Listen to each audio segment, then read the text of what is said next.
मेरा स्वप्न है कि हस्तिनापुर में एक गुरुकुल हो, जहां पर बालकों की भांति बालिकाएं भी युद्ध शिक्षा में पारंगत हों और अपनी सुरक्षा करना सीखें। अति उत्तम विचार है पुत्री।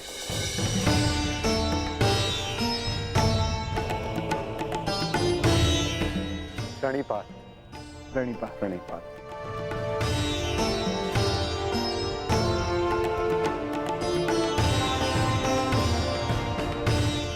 यदि प्रत्येक स्त्री अपनी सुरक्षा में समर्थ हो जाए तो कोई भी पुरुष उस पर अत्याचार नहीं कर पाएगा। यदि वो अबला से सबला बन जाए तो ना ही कोई चीरहरण होगा और ना ही कोई महाभारत होगी।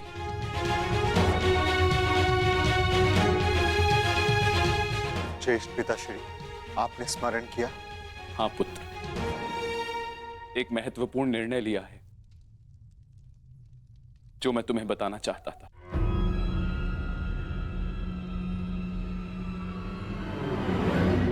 गांधारी, जीवन का हर चरण देख लिया पुत्रों, परंतु अब वानप्रस्थ करके संन्यास ग्रहण करने का समय आ गया है।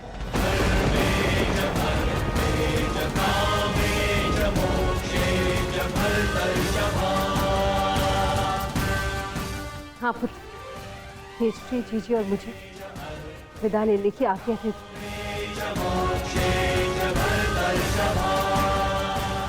प्रस्थान? किंतु अचानक ऐसे? क्या हुआ माता? कोई समस्या हुई है या हमसे कोई भूल हुई है जिससे आपको कष्ट पहुंचा है? नहीं पुत्रों, तुमने और द्रौपदी ने अपना कर्तव्य कुशलता से पूर्ण किया है और अब हमने निर्णय लिया है कि हम तीनों वानप्रस्थ के लिए प्रस्थान करें।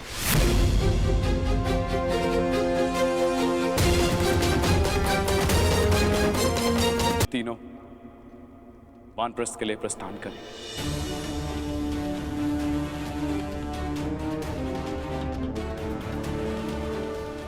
पुत्र का मोह आपको जाने भी नहीं देना चाहता और पुत्र का धर्म आपको रोक भी नहीं सकता। आप सबके तप संचय को रोकना भी पाप होगा।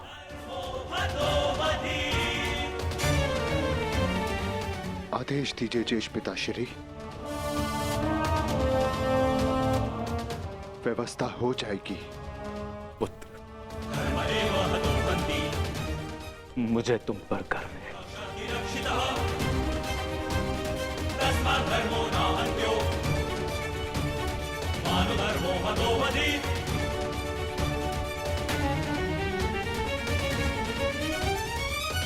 परंतु हम आपको ऐसे नहीं जाने दे सकते।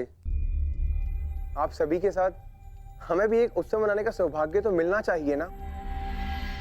ठीक है, जैसा तुम सबको ठीक लगे पुत्रों। तो ठीक है, तो मैं इस उत्सव की तैयारियां प्रारंभ करती हूँ और सभी परिजनों को निमंत्रण भिजवाती हूँ। सर्वप्रथम माधव को।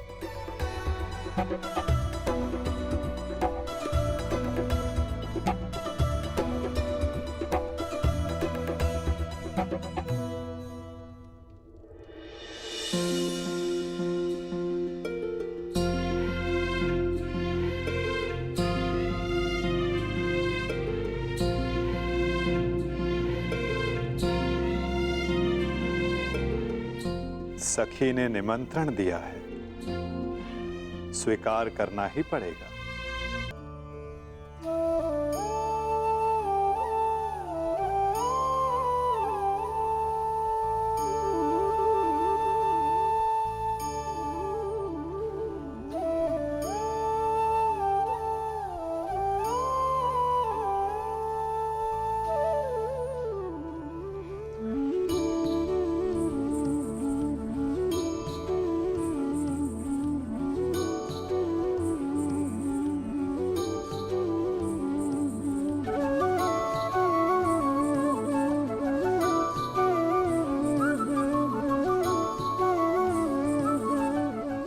माधव, आप सदैव हम सबके साथ हमारे दुख में उपस्थित रहे, परंतु आज सुख के समय पर आपके आगमन ने हम सबके आनंद को दुगना कर दिया। मेरी सखी मुझे निमंत्रण दे और मैं न आऊं?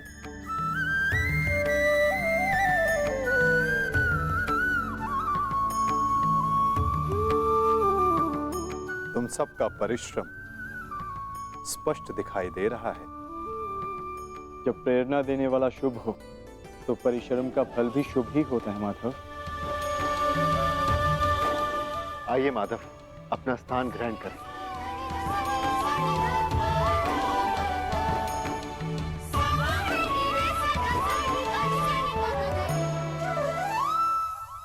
सांब के साथ जो हुआ, हमें उसका समाचार मिला माधव। हमें उसका खेद है।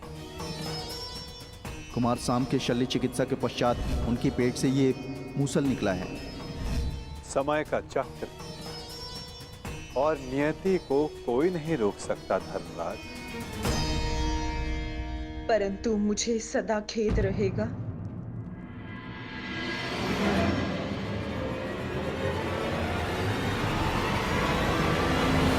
ये नियति मेरे ही श्राप के कारण आई है वासुदेव।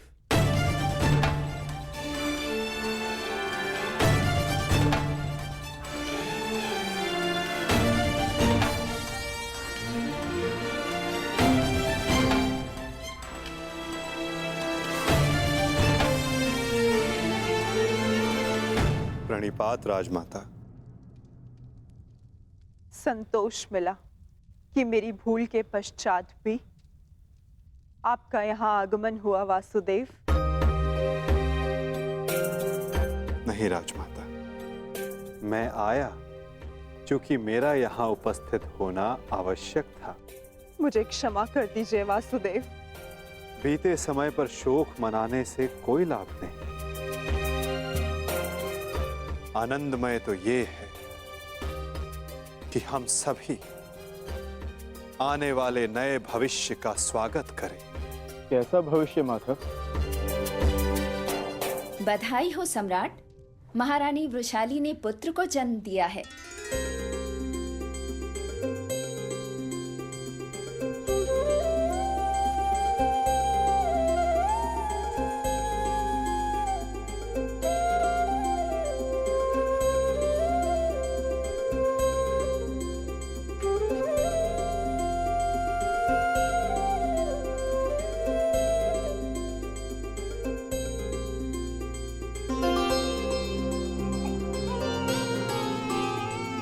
इसकी आंखों में इसके पिता की भांति तेज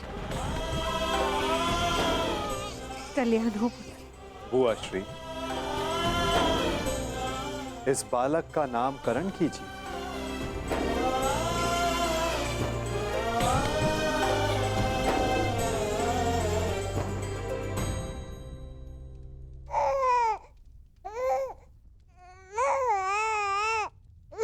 नहीं माधव, ये कार्य आपका है।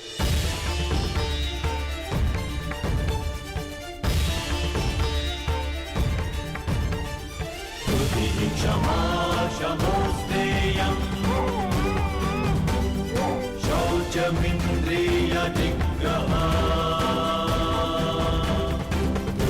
क्षमा शमोस्तेयं शौचमिन्द्रिय निग्रहा। निर्विद्या सत्यं क्रोधो दशकं धर्मलक्षणम्। मित्र कर्ण के एक वीर पुत्र का नाम वृषसेन था और इस वीर बालक का नाम है राधे कर्ण पुत्र वृषकेतु। वृषकेतु, वृषकेतु, वृषकेतु।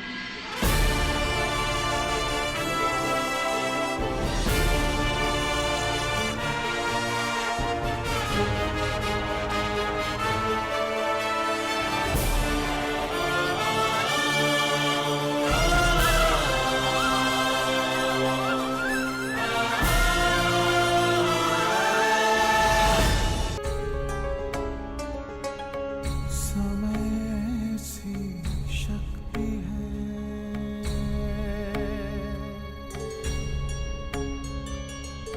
सभी समय से हारे।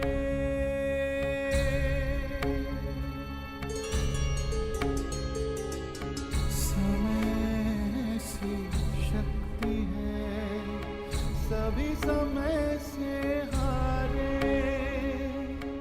राजा हो या रंग सभी बनते रहे बेचारे। समय बड़ा महान है इस जग में, समय बड़ा महान, समय बड़ा महान है इस जग में, समय बड़ा महान, समय बड़ा महान है इस जग में, समय बड़ा महान, समय बड़ा महान है इस जग में, समय बड़ा महान।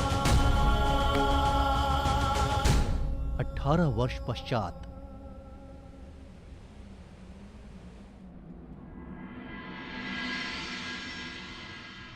तो कुरुकुल की अगली पीढ़ी अपना प्रशिक्षण पूर्ण कर चुकी है धर्मराज। जी माधव, परीक्षित और वृषकेतु दोनों ने दीक्षा प्राप्त कर ली।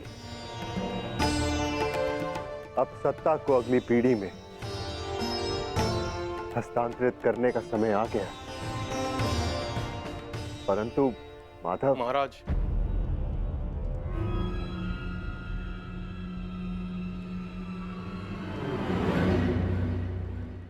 कहो। एक दुखद समाचार है महाराज।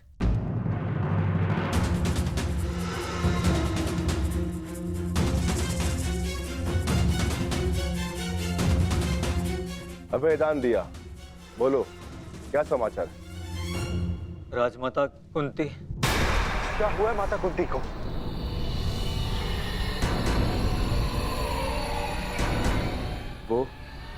वो कुशल तो है ना? जिस वन में राजमाता कुंती, महाराज धृतराष्ट्र और महारानी गांधारी निवास कर रहे थे, वहां भयंकर अग्निकांड हुआ है।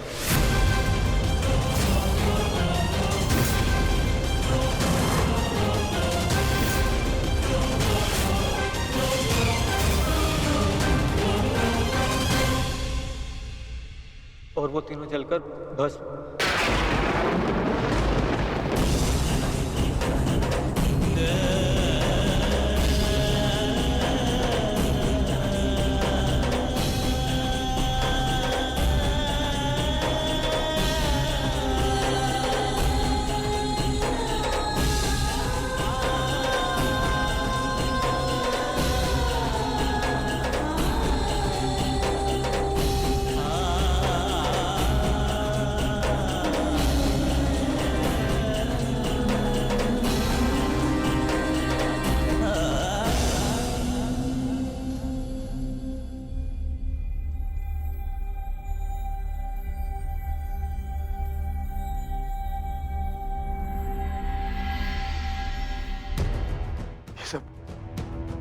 ये सब क्या हो गया माधव? अचानक इस बातें क्या हो गया?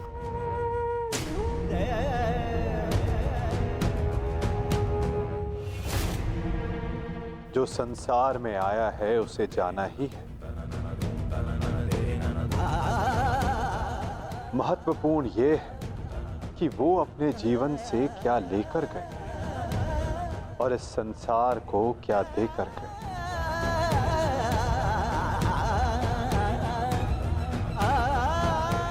एक वृक्ष की जब पत्तियां झड़ती हैं तो वो वृक्ष पत्तियों के झड़ने का शोक नहीं मनाता, अपितु नई पत्तियों का स्वागत करता है, नवजीवन को आगे बढ़ाता है।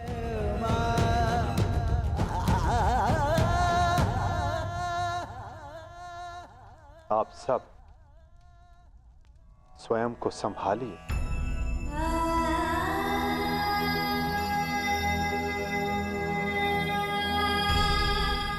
आप स्वयं को संभालो।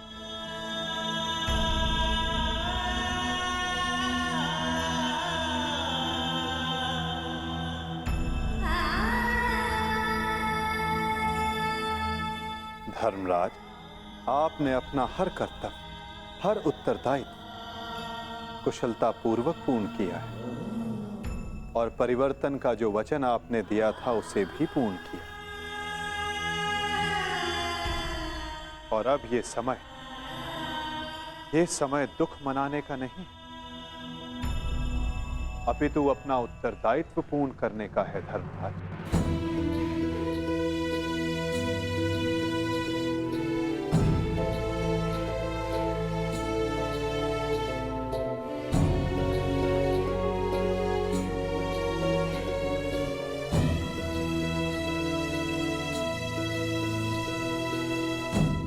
नई पीढ़ी का स्वागत करने के लिए सज्ज हो जाओ।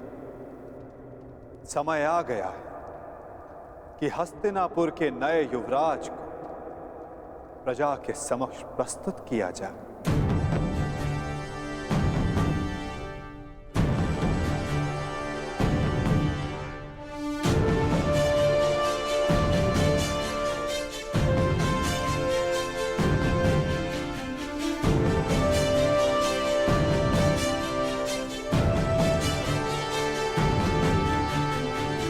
समय आ गया है कि हस्तिनापुर की ये सभा कुरु वंश की आने वाली नई पीढ़ी का स्वागत करे।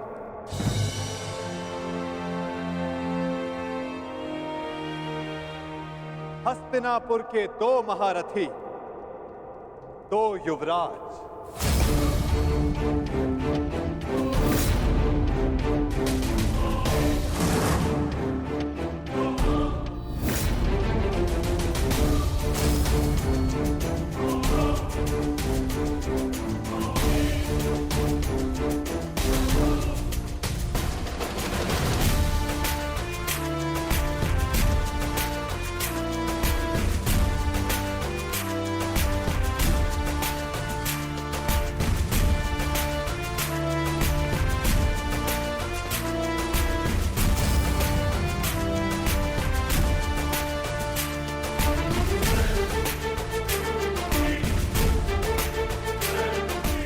जिन्हें पांडवों ने स्वयं अपनी युद्ध कला के ज्ञान से प्रशिक्षित किया है, जिन्हें महाधनुधर अर्जुन ने धनुर्विद्या सिखाई,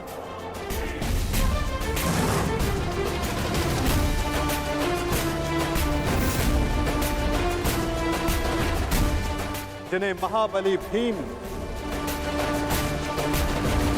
शक्ति और गदा युद्ध में पारंगत किया,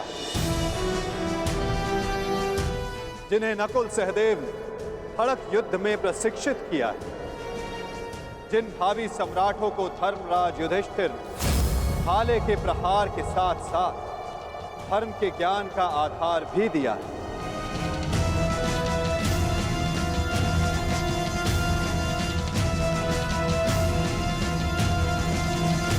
अब भारत के नए शासक तैयार हो चुके हैं। धर्म स्थापना के लिए नई पीढ़ी सज्ज हो चुकी है।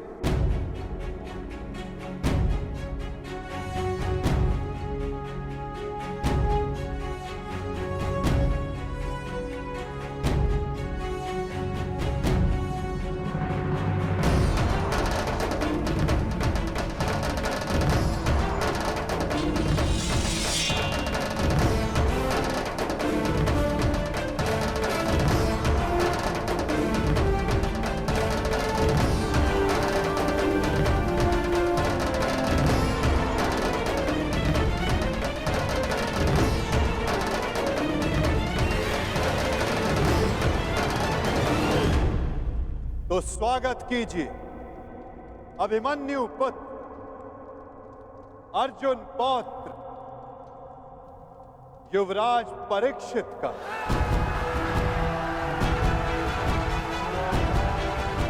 युवराज परीक्षित की, युवराज परीक्षित की, युवराज परीक्षित की, युवराज परीक्षित की, युवराज परीक्षित की,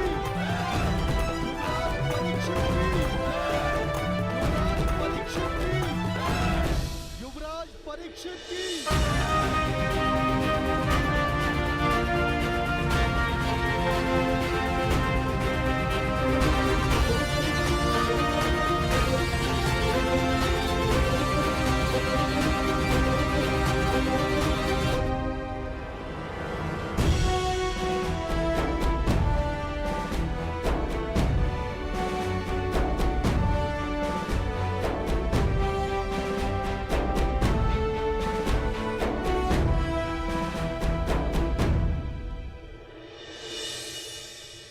और अब स्वागत कीजिए राधे कर्ण पुत्र युवराज वृषकेतु का। युवराज वृषकेतु की, युवराज वृषकेतु की, युवराज वृषकेतु की, युवराज वृषकेतु की, युवराज वृषकेतु की, युवराज वृषकेतु की, युवराज वृषकेतु की।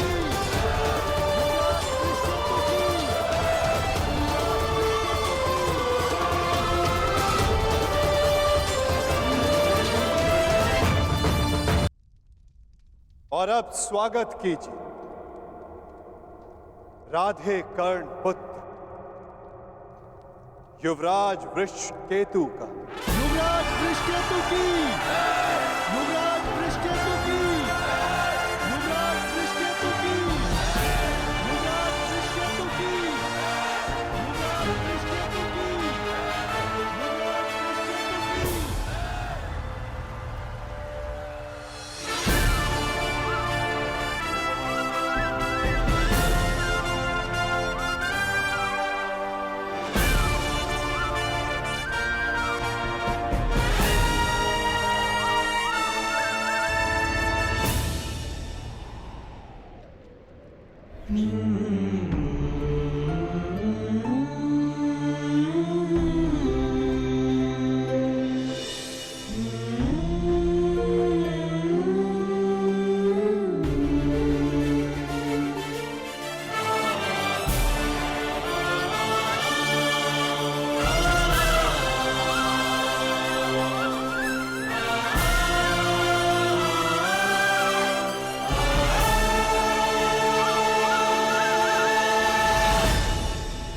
इन्होंने अपना कर्तव्य पूर्ण किया धर्मराज, अब आप अपना कर्तव्य पूर्ण करें।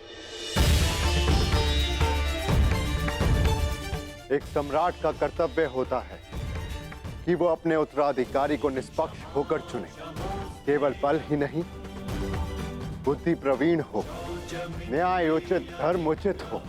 और मेरा धर्म ये कहता है न्याय और धर्म अनुसार हस्तिनापुर नरेश मेरे ज्येष्ठ भ्राता कर्ण के पुत्र वृषकेतु हो। युवराज वृषकेतु की, युवराज वृषकेतु की, युवराज वृषकेतु की,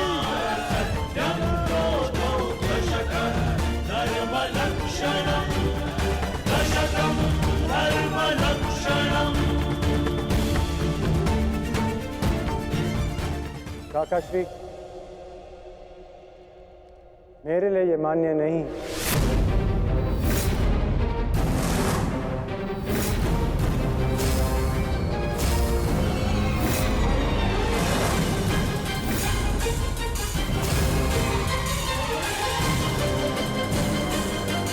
पुत्र, सम्राट आपका न्याय उचित है, परंतु परीक्षित मुझसे ज्येष्ठ हैं, इसलिए न्याय अनुसार और धर्म अनुसार हस्तिनापुर के सम्राट केवल और केवल परीक्षित ही होने चाहिए।